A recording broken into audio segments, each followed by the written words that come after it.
Hati oleh Tuhan. Shalom. Damai di hati. Damai di hati. Shalom. Bapak Ibu Saudara yang terkasih dalam Tuhan kita Yesus Kristus.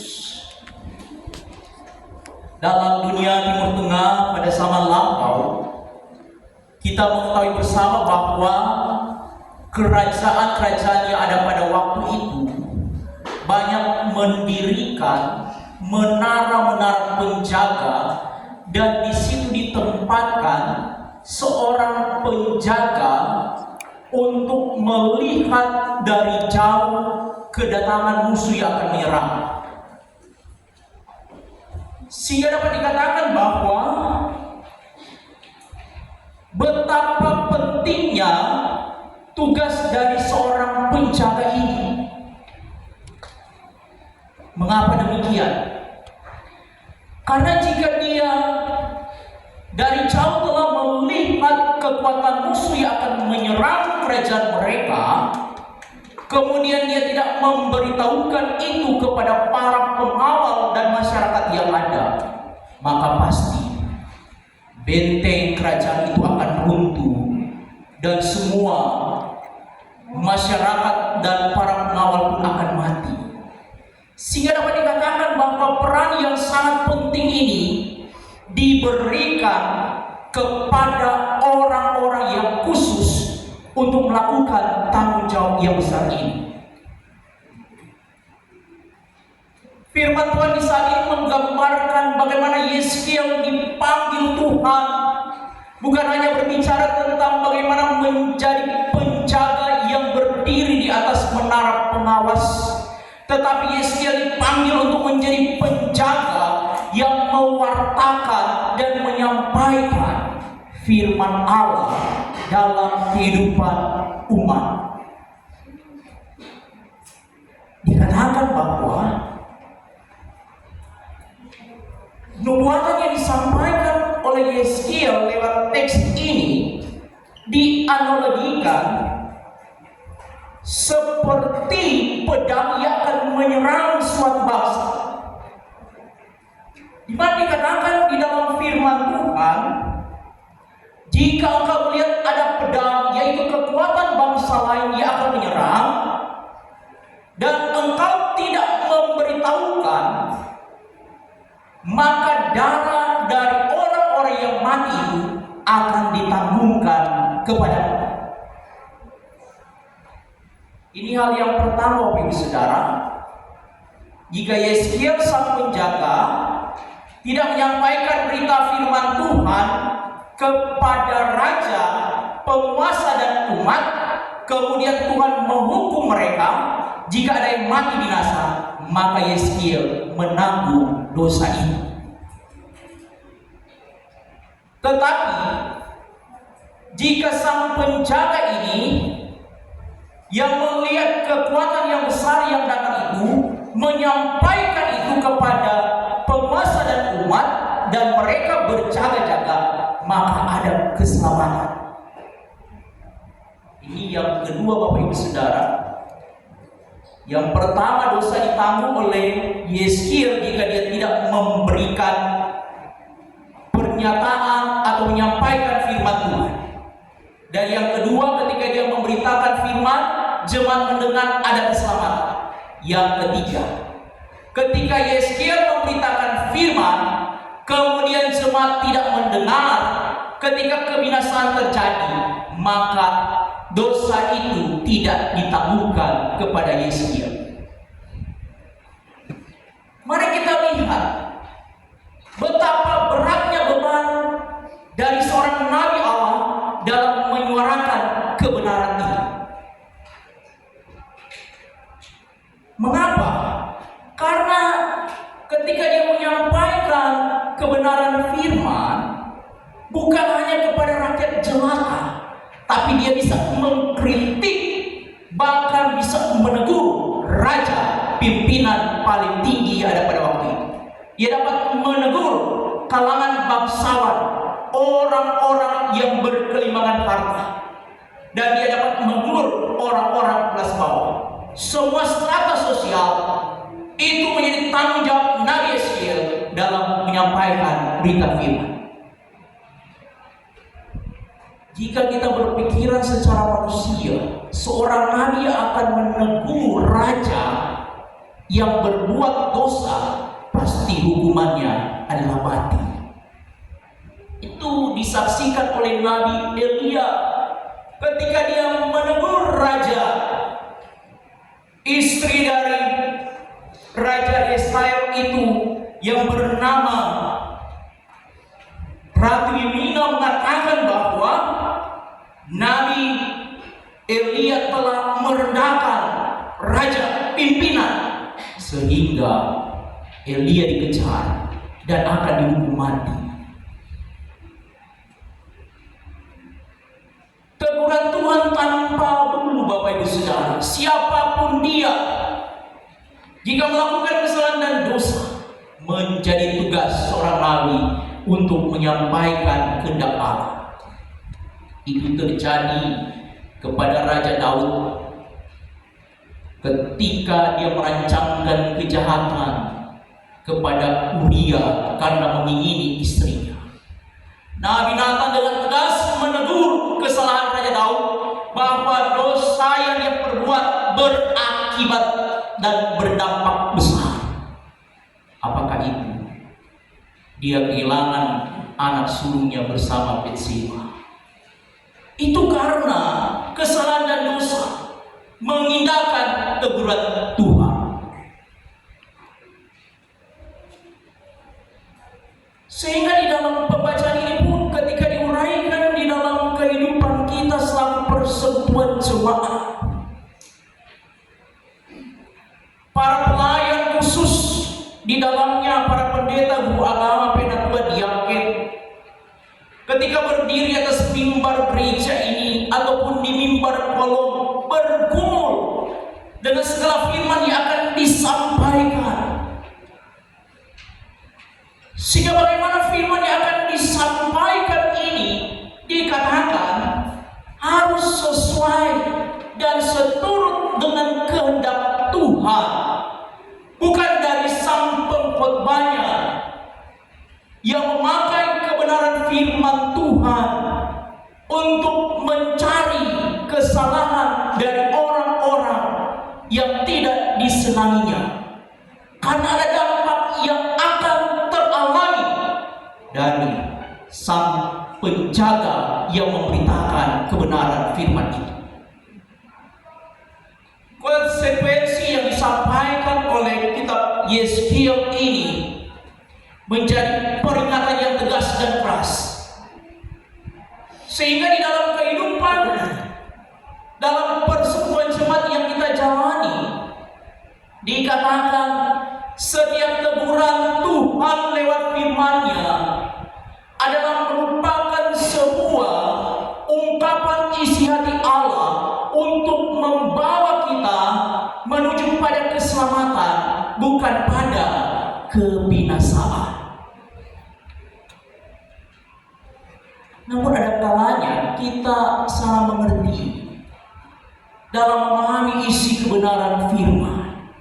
Jika hati dan pikiran kita telah berpikiran negatif atau lebih condong pada hal-hal yang tidak benar, setiap ungkapan firman yang disampaikan seolah-olah menyindir, bahkan juga mengkritik kehidupannya.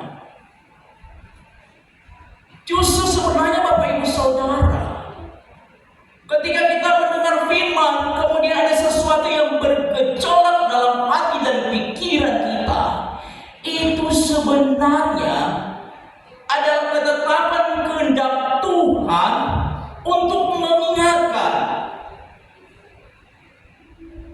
sehingga kita tidak akan mengindahkan atau tidak akan mengikuti apa yang menjadi perintah ketetapan kehendak Tuhan. Realita juga terjadi dalam hidup rumah tangga keluarga. Ketika istri menegur suami, "Pak berhenti juga dia bamabu di baroko, sule betua, somo gangguan kesehatan." Ketika suami tidak mengindahkan atau menganggap teguran itu hal yang biasa, ya nanti so sakit, so gagal ginjal dan sebagainya,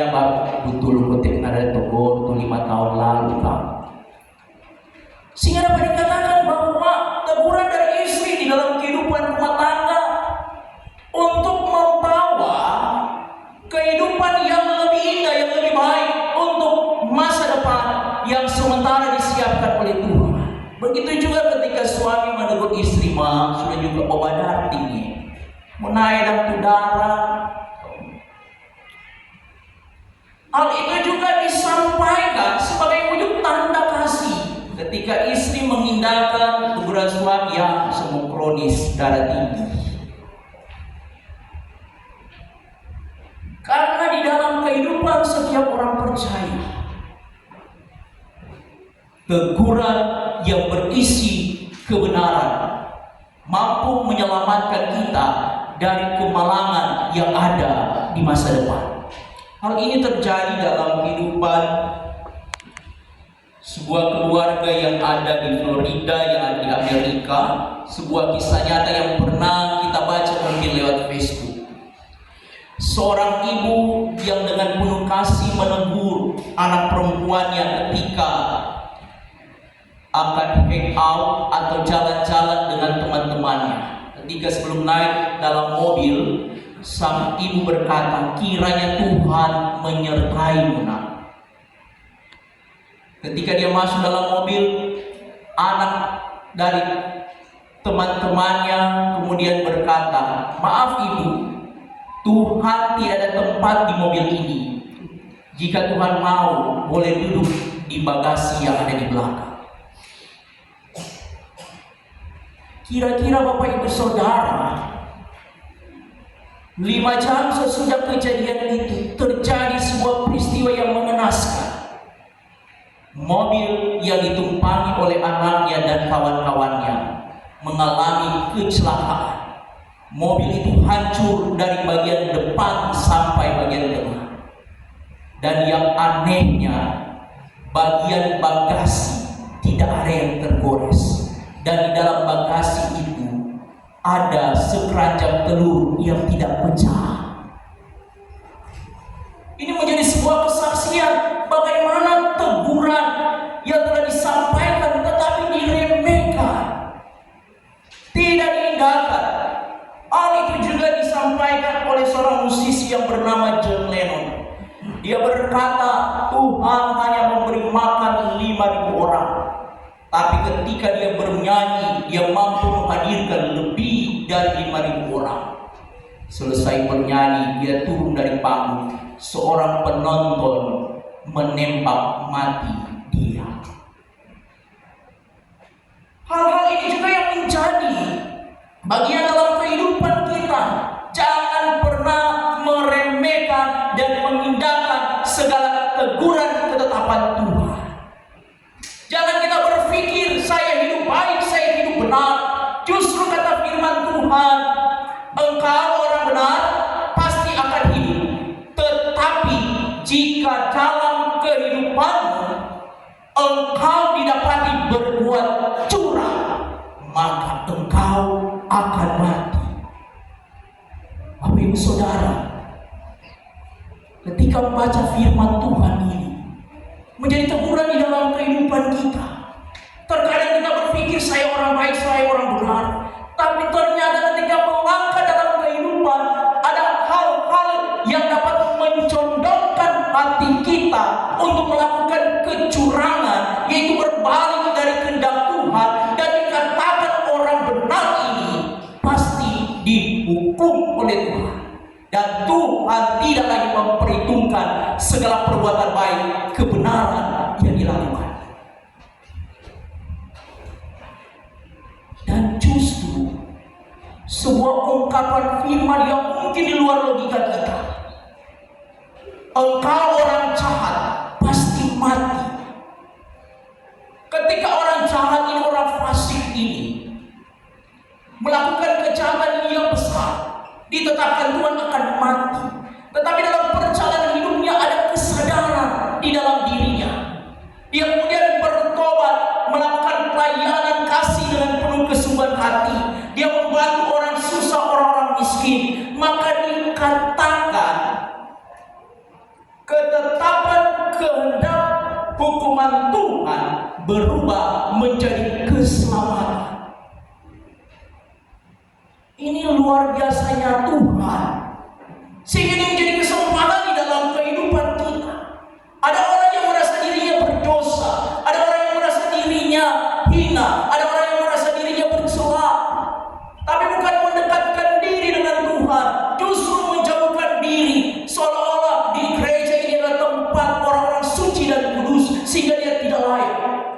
Firman menyampaikan, justru tangan kasih Allah terbuka. Justru kita yang merasa diri berdosa terhilang, ketika kita mendekatkan diri kepada Tuhan, kita akan merasakan rangkulan kasih-Nya yang besar, sehingga kita pun boleh melihat bahwa manusia dapat menilai kehidupan saya, tapi Tuhan menilai hati dan pertobatan saya, sehingga ada keselamatan dalam hidup. Ayat 18. Jikalau orang benar berbalik dari kebenarannya dan melakukan kecurangan, ia harus mati karena itu.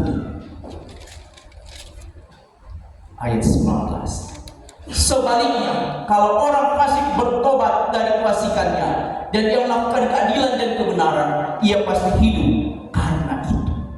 Sehingga lewat ungkapan firman, alangkah lebih indahnya kehidupan kita sebagai orang percaya. Kita yang ada di jalan yang lurus, kita yang ada di jalan yang benar, mari pertahankan itu lewat komitmen iman yang nyata di dalam kehidupan. Sehingga setiap teguran firman yang disampaikan bukan untuk mengkritik, menjatuhkan, tetapi untuk membangun dan menyelamatkan kita dari kemalangan-kemalangan yang lebih besar. Hal ini juga ditegaskan dalam kehidupan anak-anak pemuda remaja yang ada di Cimadumi Maranatha Karame ini. Ketika orang tua kalian menegur kalian, bukan berarti orang tua marah dan dendam, tapi merupakan sebuah perwujudan cinta kasih untuk menyelamatkan kalian di masa depan. Justru wujud cinta kasih orang tua adalah teguran untuk kebaikan di masa depan, bukan berarti kasih tanpa alasan di dalam kehidupan.